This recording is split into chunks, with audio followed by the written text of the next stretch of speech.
Okay, so if you're watching this video, then this actually worked. I'm replacing the front motor mount on a 2007 Honda Pilot, and I think 2007 is the last year, so maybe it's 02 to 07. Anyway, so I've seen a lot of videos on this. This is the all-wheel drive version of this vehicle, so it has four-wheel drive, which changes some things underneath it. But let's get to the point I want to make here is that, so I've seen videos where that subframe that you see right there, the motor mount sits on,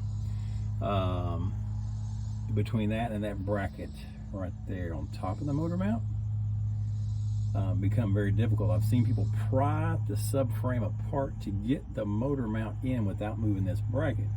So now that I've removed the bracket and I'm putting it back on, I see now why they would try to pry things apart just to get this motor mount up in there. But good grief, that's a long way to go to get up under that bolt. You really do. I mean, they loosen the subframe and drop it some without dropping it all the way and then pry it down.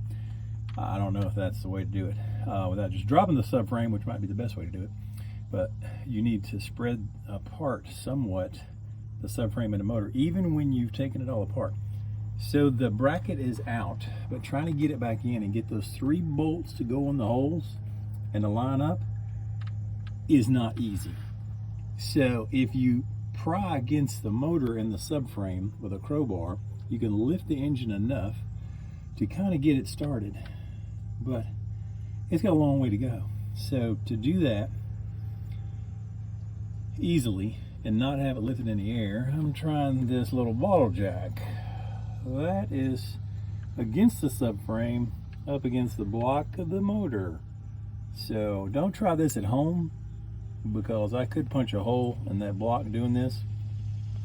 But right now it's lifted the engine enough that I'm able to get this motor mount started. I'm still having a problem with this back bolt, which I want to tell you about real quick, Mike, that before you install this mount and this bracket on top, stick the bolt through that hole, because you will not be able to get that bolt in the hole with the bracket on top and the mount in place.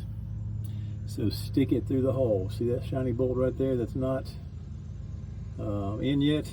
I don't even think it's threaded yet. I'm still trying to get it going. But you need to know that stick that in first, then put this bracket on top, and then put everything in place.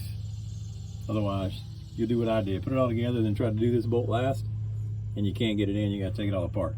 So hope that helps somebody. And so far, this is working. I know it's crazy, but it's kind of working. Thanks for watching.